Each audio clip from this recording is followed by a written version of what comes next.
bergerak bersama guru penggerak, menebar manfaat bagi pendidikan merdeka. Lekas bergerak dalam pendidikan penggerak, ciptakan generasi unggul penopang bangsa. Mari bergerak. Assalamualaikum Pak Hari. Ya, mohon maaf Bapak, hari ini saya mengganggu waktu panjenengan. Saya mohon waktunya Pak, karena ini ada tugas dari CGP. Kebetulan saya CGP Angkatan 11 diberi tugas untuk mewawancari kepala sekolah dalam kegiatan untuk pengambilan keputusan di sekolah berdasarkan paradigma, prinsip, dan pengambilan serta pengujian keputusan di sekolah. Adapun nantinya Bapak, nanti ada beberapa pertanyaan yang ingin saya sampaikan ke jenengan. Nanti mohon sekiranya panjenengan berkenan untuk memberikan jawabannya. Nanti nih Bapak ya. Oke. Baik, terima kasih.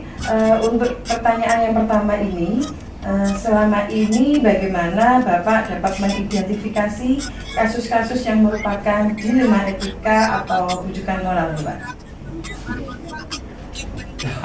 Ini pertanyaan baru, bukan moral. Jadi gimana ya? Jadi kalau permasalahan selama ini saya itu selalu saya kaitkan dengan kebaikan tata tertib yang ada di sekolah. Jadi kalau memang itu salah dan melanggar, sudah. Tapi di balik itu mungkin ada hal yang harus kita pikirkan juga, terutama terkait dengan kasus-kasus etika. Itu mungkin perlu kebijakan tersendiri. Dari hal itu kita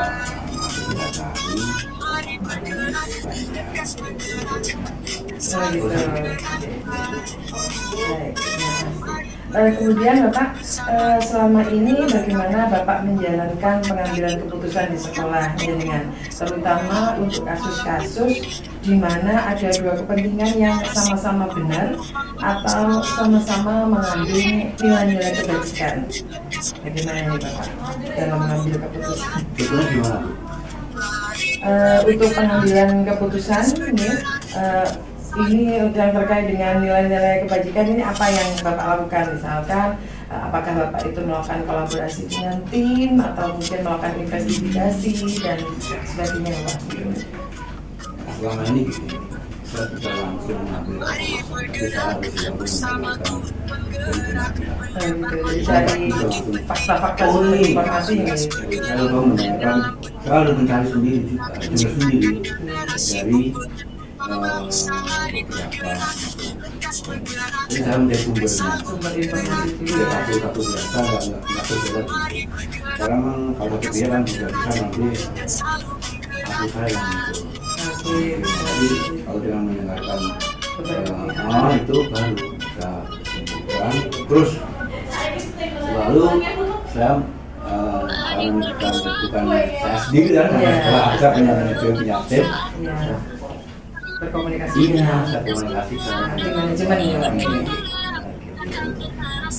Berarti selalu berkolaborasi dengan tim manajemen setelah memperoleh informasi nih. Berarti kemudian guru BK ataupun wali kelas. Iya. Memang di sini kan ada aliran. Dengan siswa itu saya paling akhir. Oh gitu.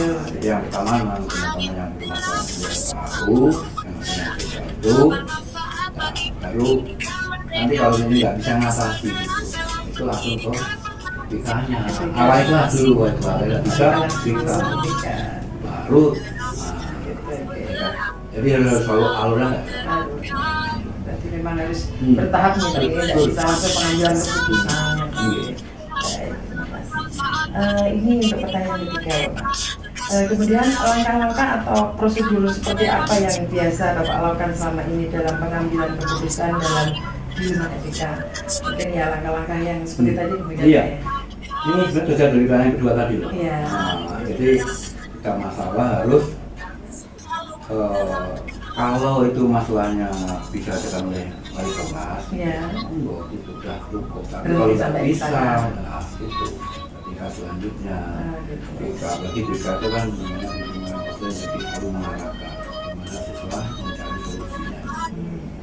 Jadi jangan sampai takut.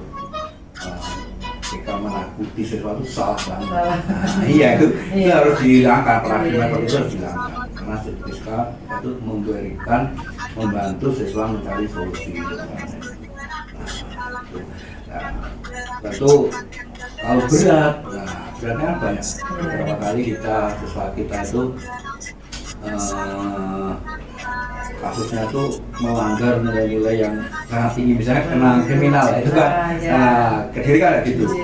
Itu baru ketika selalu berhubungan dengan siswa, orang tua, dengan pihak-pihak di luar, kita juga di manajemen menentukan masalah itu. Ya, tentunya berharap tetap berpihak gimana siswa kita itu tetap bisa sekolah meskipun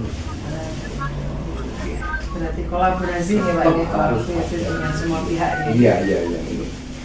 Kemudian Bapak, hal-hal apa saja yang selama ini Bapak anggap efektif dalam pengambilan keputusan pada kasus-kasus di Bima Etika? Jadi kalau hal kayak itu kita cari tahu siapa sih yang kasusnya apa sih, kita kalau ada kebetulan kita bisa mengkomunikasikan dengan banyak pihak. Nanti teman-teman di konseling, wali kelas, orang tua juga mungkin dalam sama juga. Jadi situasi kondisi toleransi tetap perlu yang disingkat. Situasi dan kondisi yang Dengan disingkat tetap ada toleransi, ada kebijakan untuk tetap. Jadi tidak saklek gitu Pak ya keputusannya. Tetap kita mempertimbangkan mungkin di balik anak itu melakukan suatu kesalahan itu apa gitu. Jadi tidak serta-merta langsung kita menjudge, menghukum ataupun memberikan sanksi gitu. Tetap ada alasan-alasan yang bisa meringankan juga nih. Oke. Baik, untuk selanjutnya Bapak, dalam hal apa saja yang selama ini merupakan tantangan ini Bapak? Tantangannya dalam pengambilan kasus-kasus itu apa saja? Mungkin tantangannya apakah mungkin karena orang tuanya yang biasanya itu kan kasus keluarga itu biasanya susah dihubungi atau bagaimana, atau mungkin tantangan lain dari eksternal internal? Kalau selama ini yang saya alami itu ya hal-hal yang di luar prediksi saya. Saya pun kaget kalau ada hal yang kriminal itu. Itu yang kriminal, pada posisi mereka masih siswa kita. Ini yang saya dengan BK dan disiplin sesuatu itu harus selalu koordinasi dengan pihak luar, karena kita kan kepolisian sih. Eksternal gitu. Iya, ini yang saya paling susah gitu. Apalagi anak-anak mau kelas 3, nah ini yang saya paling kasihan ada itu. Mereka harus saya pengen mereka selesai kuliah, tapi di sisi lain kesempatan untuk mengikuti proses agar belajarnya lancar dan dapat keputusan itu. Ada pelajaran tadi. Iya, ini. Jadi kita sekarang minta kebijakan dari pihak kepolisian eksternal itu untuk membantu biar anak ini menyelesaikan sekolahnya lah. Itu tuh yang kadang saya juga kasihan juga gitu loh. Kalau di tengah-tengah lah, kadang kita berpikirlah kalau mereka bisa nanti di pendidikan pada kalau yang udah mau lulus gitu ya, yang itu ya. Yang saya kasihan. Dan kalau tantangan dari internal sekolah kira-kira apa Bapak? Kalau internal kan ini teman-teman yang berpegang pada sakot ya dalam arti ini udah melanggar disiplin, pokoknya ada sekian lah. Ini yang kadang tapi menyatukan itu ya pendapatnya. Di satu sisi kan juga saya pengen meskipun oke lah, ada aturan. kita perlu gitu loh, kita itu pendidikan, pendidik siswa, jadi kebijakan itu harus ada gitu ya, saya pengen gitu. Jadi meskipun mereka lah, tapi kan gila dulu, kurang dulu dah, kurang dikit, lagi ujian, lagi jadi kebijakan harus mundur gitu. Tapi satu sisi teman-teman yang kadang-kadang sakit melanggar aturan, ini kuahnya ada lebih ya. Tapi harus lebih itu harus kita dikomunikasikan. Semua masih ada dan keluar. Jadi biar tidak merugikan semua pihak. Jadi kalau saklek itu kadang memang ya itu tadi akhirnya mungkin terdampaknya ke siswa gitu.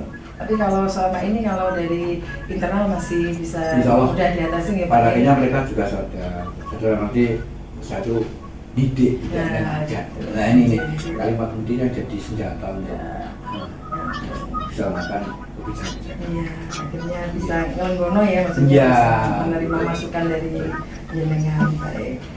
Selanjutnya Bapak untuk pertanyaannya, apakah Bapak memiliki sebuah tata cara atau jadwal tertentu dalam sebuah penyelesaian kasus? Apakah Bapak itu menyelesaikan langsung di tempat atau mungkin mencari jadwal di kemudian harinya, kemudian bentuk dan prosedurnya seperti apa? Kalau itu tergantung permasalahannya. Oh gitu. Karena mana itu kan bisa kita keluarkan dalam beberapa kategori sih. Oh ini bisa langsung dari sini. Nah ini cukup berdasarkan tingkatnya, tingkat masalahnya. Kalau pernah masalah sangat sepele, nah masih harus ditunda. Nah, kalau tidak kan seperti kita memikirkan sesuatu yang buruk, itu nggak itu. Buang aja. Jadi kita pengennya selesai ya sudah, daripada di rumah jadi pikiran saya. Kalau kecil, kalau itu cukupan ya oke lah. Yang hari ya perlu lagi berat ya. Mereka apa lagi? Berarti banyak pertimbangan yang harus kita berikan. Iya, berarti jadi tidak serta-merta. Tergantung ringannya masalah. Jadi kalau memang permasalahannya ringan bisa diatasi sekali itu ya langsung gitu. Tapi kalau sudah memerlukan banyak pertimbangan dari tim manajemen mungkin atau mungkin dari wali kelas dan guru BK berarti masih memerlukan waktu yang pas nih untuk pengambilan keputusannya. Bapak untuk kemudian pertanyaan yang ketujuh ini. Adakah seseorang atau faktor-faktor apa yang selama ini mempermudah atau membantu Bapak dalam pengambilan keputusan dalam kasus-kasus di Limangan? Ya, di sekolah-sekolah selalu ada disiplin, itu membantu banget. Hal yang kecil langsung selesaikan. Yang kedua teman-teman di BK ini luar biasa. Jadi kalau BK saya masalah dulu takut. Kalau sekarang enggak, ketika saya jadi guru saya tahu BK itu tidak berbagi siswa, itu membantu menyelesaikan masalah siswa. Ini pendidikan yang luar biasa ini tidak langsung jas keluar seperti saya dulu enggak, tapi terus menggali permasalahannya dan mengarahkan ini loh kamu harus memecahkan masalah kamu di sini, mengarahkan ini. Sekiranya masih bisa ditolong ya Pak ya. Iya. BK itu luar biasa lah. Ini sama satu itu teman-teman saya di pengelolaan manajemen tuh. Kasus-kasus di sekolah gitu. Terutama berkaitan dengan siswa gitu. Oke, berarti ya memang berarti dari BK, dari tim Tatin, dan juga dari tim-tim lainnya yang dari manajemen dan guru-guru lainnya. Baik, ini pertanyaan terakhir Pak. Dari semua hal yang telah jenengan sampaikan tadi, pembelajaran apa Bapak yang dapat jenengan petik dari pengalaman jenengan dalam mengambil keputusan di Lima Etika? Jadi intinya kita tidak boleh langsung menjadi sesuatu. Kita harus tetap mencari pokok permasalahan. Kita harus menggunakan dari banyak pihak sehingga kita lebih bijak dalam mengambil keputusan. Tidak sekali. Iya, harus seperti itu. Jangan satu sumber. Harus banyak-banyak menggali informasi. Iya. Jadi kalau kita banyak, maka bisa mendapatkan karena itu kan kita bisa menemukan titik solusinya seperti ini. Karena benar kan berarti. Tapi ketika ada persimpangan ya harus tetap cari lagi sumbernya. Jadi harus hati-hati, tidak langsung melakukan sebuah keputusan, tapi tetap yang lain sehingga kita dibicara Jadinya dalam pengambilan keputusan berarti kita harus memiliki itu ya, akar permasalahannya apa, kemudian sumbernya, informasi dari semua pihak, mungkin juga masukan dari semua pihak yang diharapkan nanti keputusannya yang diambil itu ada keputusan yang paling bijaksana dan terbaik. Iya Bapak, Alhamdulillah, terima kasih sekali. Ini sudah 8 pertanyaan sudah saya ajukan ke jenengan.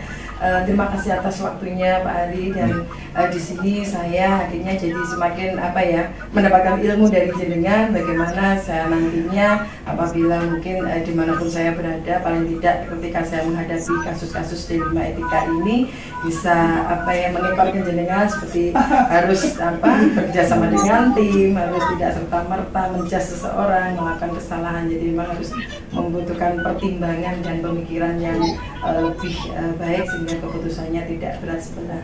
Baik, terima kasih Pak Ari, terima kasih waktunya, maaf mengganggu. Saya akhiri sekian Pak Ari, terima kasih. Assalamualaikum warahmatullahi wabarakatuh. Iya. Assalamualaikum Pak Ari. Pendidikan merdeka lekas bergerak dalam pendidikan penggerak, ciptakan generasi unggul penopang bangsa hari kedua. Apa kabar? Ini tadi saya dari sekolahan, jadi saya memang dari sekolahan bermaksud ingin ketemu Bu Irna. Sudah lama sekali kita tidak ketemu ya Bu Irna. Alhamdulillah. Terima kasih, begitu saya kontak jenengan langsung oke, bisa bertemu dengan jenengan secara langsung seperti ini. Maaf Bu Irna, ini saya dari CGP Angkatan 11. Ini kebetulan saya diberi tugas untuk demonstrasi kontekstual di modul 3.1 yang terkait pengambilan keputusan berdasarkan pengujian keputusan berdasarkan paradigma, prinsip pengambilan dan pengujian keputusan di sekolah. Jadi nanti ada beberapa pertanyaan yang ingin saya berikan kepada jenengan. Nah, selama ini bagaimana Ibu dapat mengidentifikasi kasus-kasus yang merupakan dilema etika atau bujukan moral, Bu? Nah, bentar Bu, di sekolah saya itu, karena sekolah saya itu kan kecil begini. Terus di samping itu di sekolah saya itu muridnya juga banyak yang kalangan ekonomi menengah ke bawah gitu. Sehingga banyak sekali di sini masalah-masalah tentang dilema etika gitu. Jadi masalah dengan kebijakan sekolah yang bertentangan dengan kepentingan pribadi di siswa itu. Sehingga saya harus betul-betul mengidentifikasi bahwa ini merupakan masalah dilema etika karena siswa kami jadi banyak Bu Yeni, jadi kadang jam 7.15 itu baru datang dari masuk. Tetapi di sisi lain begitu saya tanya itu membantu ibunya ke pasar gitu. Sedangkan dia adalah yatim piatu, sehingga ibunya itu tidak bisa naik sepeda motor, sehingga anaknya harus menyelesaikan tugas sesuai di rumah sesuai dengan tugas yang diberikan oleh ibunya. Kalau seandainya anak saya itu tidak ikut bekerja sama ibunya, maka nanti anak saya itu mesti ngapunten kok belajar tidak bisa. Untuk bekerja hari juga nggak bisa. Jadi dari segi ekonomi tadi nih. Ya betul. Tapi di sisi lain dia juga melanggar aturan yang ada di sekolah. Nah, sehingga kami itu betul-betul mendeteksi atau mencari langkah-langkah penting dari dilema etika yang dialami oleh siswa. Demikian juga yang dialami oleh Bapak Ibu guru itu Bu Yeni. Jadi membutuhkan pemikiran yang lebih dalam lagi Bu ya. Di sisi lain anak ini sebenarnya juga ingin sekolah, tapi sering terlambat. Di sisi lain kalau kita menerapkan peraturan yang terlalu tegas, kasihan juga ke anaknya ya Bu ya, karena memang dia mungkin harus bekerja dulu. Jadi memang benar-benar dilema etika sekali ya Bu ya. Betul. Oke, baik. Kemudian Bu, selama ini bagaimana Ibu menjalankan pengambilan keputusan di sekolah Ibu? Terutama untuk kasus-kasus di mana ada dua kepentingan yang sama-sama benar atau sama-sama mengandung nilai kebajikan, Bu? Gini Bu Yeni, jadi di sekolah itu ada beberapa tim Bu Yeni. Oh gitu. Terus kalau misalkan sekolah siswa, jadi Ya. saya berkolaborasi dengan tim BK, jadi gitu. di bimbingan konselingnya Ya. itu untuk menyelesaikan masalah yang ada. Jadi ada, terus kemudian kami memanggil orang tuanya, ada pendekatan-pendekatan, kemudian kita mengadakan diskusi untuk menyelesaikan masalah, sehingga dari masalah itu bisa terselesaikan, tetapi tidak mengurangi apa yang di sekolah, dia tidak merugikan, mengurangi kebijakan atau merugikan sekolah. Kalau misalkan di rumah, jadi dia tetap membantu orang tuanya, jadi ada pemanggilan, kemudian diskusi-diskusi dia Gitu. Berarti dalam pengambilan keputusan jenengan juga melibatkan tim ya, dari tim BK, kemudian wali kelas juga gitu. Oke. Baik. Ibu, mohon maaf, untuk langkah-langkah atau prosedurnya itu seperti apa yang biasa Ibu lakukan selama ini dalam pengambilan keputusan dalam dilema etika, Bu? Yang pertama Bu Yeni, biasanya yang saya ambil itu saya mengidentifikasi dulu. Jadi masalahnya saya identifikasi dulu, kemudian saya dari mengumpulkan dulu Bu, jadinya mengumpulkan informasi dulu, kemudian saya baru mengidentifikasi, baru saya mendatangkan beberapa tim untuk menyelesaikan, kemudian dari beberapa tim itu saya ajak diskusi untuk menentukan sebuah keputusan, sehingga keputusannya nanti betul-betul mengena dan tidak ada ketimpangan antara satu dengan yang lain. Dan luar biasa sekali Bu ya, jadi memang harus dikumpulkan dulu ya informasi ya dari semua pihak ya. Jadi ya, kita tidak belasik bala, kemudian keputusannya memang bijak untuk kedua belah pihak gitu ya. Kemudian adanya kolaborasi dengan tim ya. Timnya ini dari BK, kemudian dari wali kelas, juga dari orang tua juga gitu. Betul. Jadi kalau sudah ketemu ini akar masalahnya apa, jenengan berarti nanti setelah berdiskusi dengan timnya jenengan, akhirnya keluarga ataupun orang tua siswa baru kita undang. Baik. Menurut Bu Irna, hal apa saja sih yang selama ini Ibu anggap efektif dalam pengambilan keputusan pada kasus-kasus dilema etika? Dalam hal pengambilan sebuah keputusan, jadi ada beberapa langkah-langkah yang efektif untuk menyelesaikan sebuah dilema yang terjadi di sekolah kami. Itu diantaranya kami selalu mengkomunikasikan bersama tim yang ada, sehingga nanti dengan memusyawarahkan, itu nanti dengan memusyawarahkan kita akan semata-mata itu bukan pemikiran kita, sehingga akan lebih ringan gitu. Dan itu nanti insya Allah kalau seandainya ada beberapa tim ada kita simpulkan, insya Allah keputusan yang kita ambil itu akan tidak menyakiti antara satu dengan yang lain dan tidak merugikan antara sekolah dengan pihak yang berselima tersebut, yang punya masalah tersebutnya sendiri. Itu ya, luar biasa sekali ya. Jadi memang sepertinya ini karena jenengan berpengalaman ya, jadi kasus dilema etika itu kalau dengan ditangani jenengan dan tim itu jadi serasa lebih ringan gitu. Baik, Ibu, untuk pertanyaan selanjutnya, hal apa saja selama ini merupakan tantangan dalam pengambilan keputusan pada kasus-kasus dilema etika? Tantangannya nih apa yang diberikan? Pasti kasus dilema etika itu kan banyak ya, yang menyangkut siswa, mungkin menyangkut guru dan sebagainya, warga sekolah kan gitu. Nah, ini yang tantangannya apa ini, Bu? Ada beberapa tantangan Bu Yeni. Biasanya itu ada tantangan, itu ada dua, ada eksternal dari eksternal, kedua dari internal dari dalam sekolah sendiri. Sehingga dari situ tantangan-tantangan itu kalau seandainya nanti kita diskusikan bersama tim, insya Allah akan ringan Bu Yeni. Jadi yang paling menonjol itu adalah tantangan biasanya yang dari luar.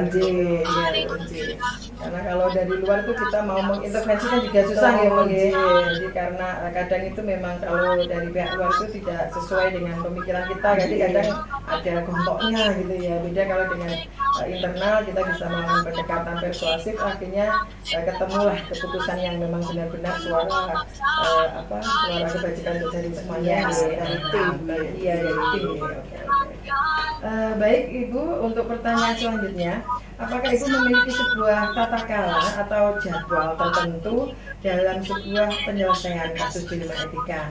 Apakah Ibu langsung menyelesaikan di tempat atau memiliki sebuah jadwal tertentu untuk menyelesaikannya? Kemudian bentuk atau prosedurnya seperti apa Bu?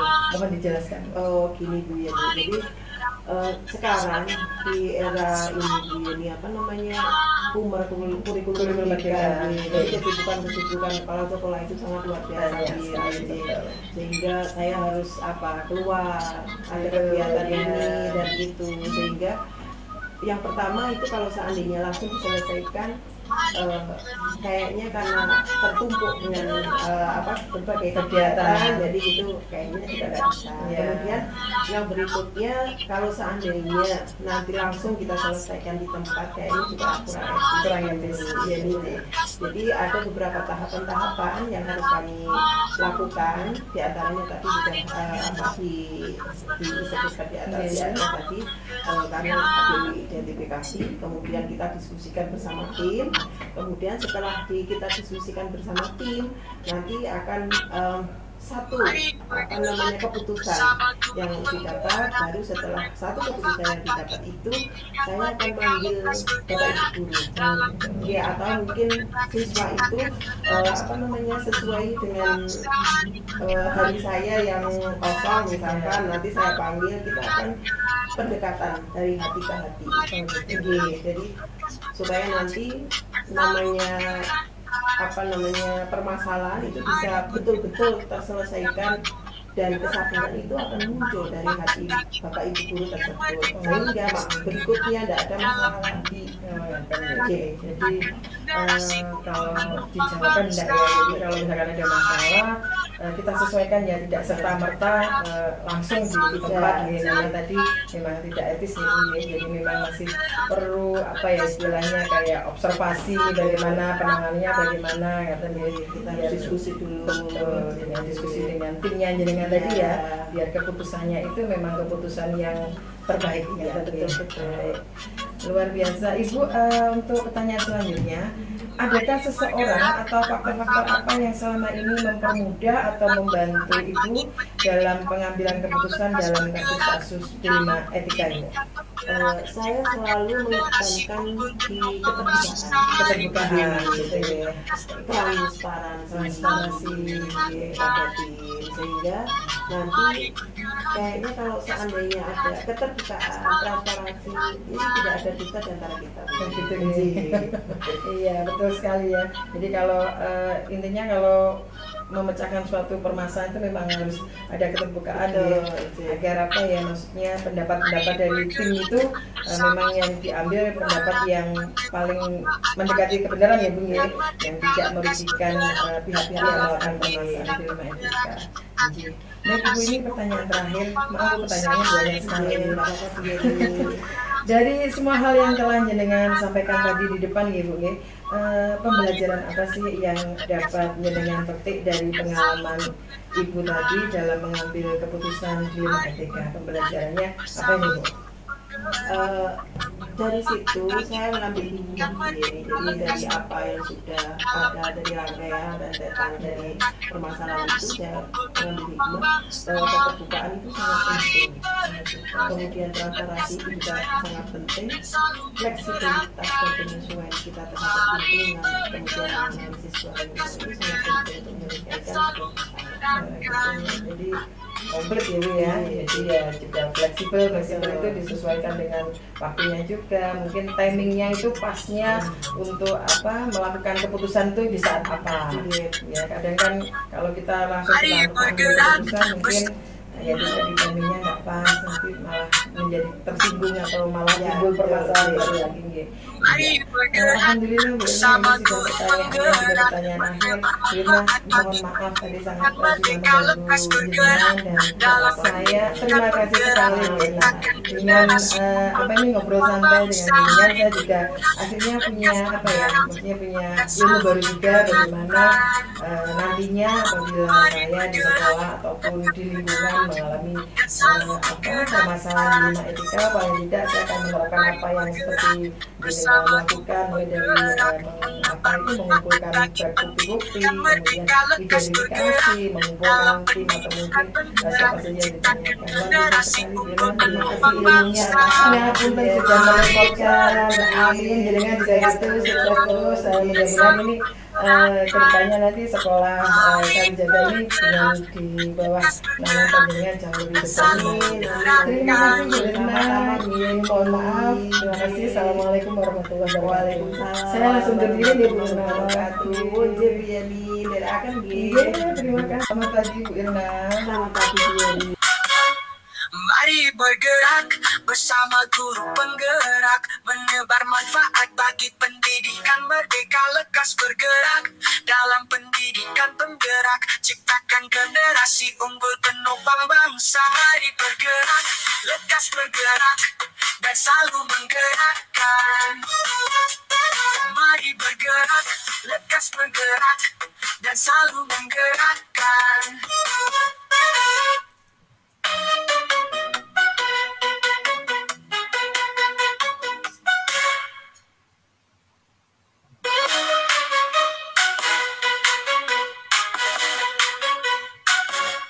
Mari bergerak bersama guru penggerak, menebar manfaat bagi pendidikan. Merdeka lekas bergerak dalam pendidikan penggerak, ciptakan generasi unggul penopang bangsa.